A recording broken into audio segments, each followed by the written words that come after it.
Surprise, I loved Forbidden Door. It was essentially about as perfect as a crossover pay-per-view can go between the two masters of in-ring competition, AEW and New Japan Pro Wrestling. This card was stacked with talent from top to bottom, featuring the likes of MJF, Tanahashi, CM Punk, Tetsuya Naito, Sting, Katsuyori Shibata, Okada, Danielson, Omega, and Will Ospreay. It was a card filled with matches that 2018 me never thought would be possible. But here I am after having witnessed the show, telling you guys that this pay-per-view was worth every bit of the hype. While I had the luck of attending last year's Forbidden Door show, I watched this year's edition from the depths that I call home. There's a lot to talk about from this event, like Punk embracing being a heel and the lack of Kota Ibushi. I am sad. But perhaps the most talked about thing coming out of this event was the Wrestle Kingdom rematch for the IWGP US title between Kenny Omega and Will Ospreay. If you didn't like this match, then you might as well click out of this video and check out my live streams of AEW Fight Forever instead. Oh yeah, I'm streaming Fight Forever now on the channel and have some fun ideas for content in the future, so turn on notifications or else you're a fake Tranquilo Club fan. Anyway, I absolutely loved the first encounter between Ospreay and Omega at Wrestle Kingdom this year. After I was done watching that brutal stiff affair, I went as far as to call it one of the best matches I've ever seen. I love the story of Ospreay trying to overcome a returning New Japan Kenny Omega to truly prove that he had filled the void that Omega had left behind when he departed for AEW. No matter how hard Ospreay tried though, Kenny stopped him in his tracks every time.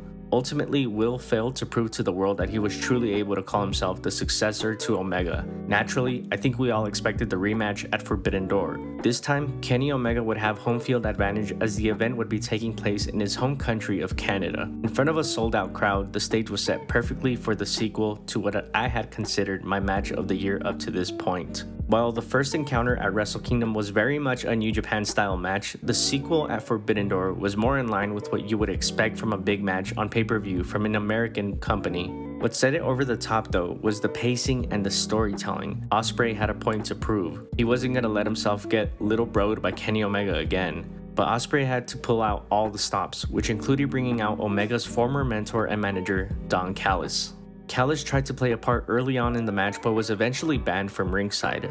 This allowed Kenny and Will to beat each other bloody and to pull out every move in their arsenal, including the forbidden Tiger Driver 91, which made me instantly wince. This simply had the big fight feel. Two of the greatest in-ring performers today were showing out and taking the crowd on a ride with moments that even made me jump out of my chair at home. The first being Kenny Omega just barely getting his foot, no, more like his toe, on the bottom rope after taking a combo of a screwdriver to the head and then a Stormbreaker from Ospreay. Then immediately after, Will would hit Omega with a one-winged angel of his own, to which Omega kicked out at one in defiance. And this is when I knew I was watching something special. Shades of Omega kicking out at one from the BTE trigger at Revolution 2020. The number of times I audibly gasped, applauded, and just felt something reminded me of why I love professional wrestling. It's that kind of feeling that you only get when you watch a match that will eventually go down as one of your favorite matches of all time. Despite Kenny's defiance and unwillingness to stay down, he eventually ran out of everything he had, and after another sequence featuring Ospreay hitting a hidden blade and yet another Stormbreaker, he defeated Omega and got the win to yet again become IWGP US Champion in Kenny Omega's home turf. This match was absolutely unreal, with the callbacks to their first match such as the headshots to the announce table and the insane false finishes that I think might rank as some of the best I've ever seen in all my years as a fan of this thing that I love. I said it when the match was over, Omega and Ospreay did it. They somehow topped the Wrestle Kingdom match and gave us something that when it's all said and done with another match, might rival the Omega Okada series. Just imagine a world where we never got AEW, where we never got the chance for another major promotion to do things differently. A world where we never got this. AEW isn't perfect. Hell, there have been times where they've made me more angry than happy. But on days like Forbidden Door, I'm grateful that we have an AEW.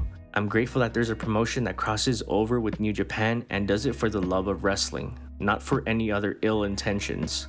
Wrestling outside of the world leader is thriving, and as long as we keep supporting them, then I hope that means we'll get Forbidden Door every year for the rest of my life. I love New Japan, I love AEW, I simply love good professional wrestling.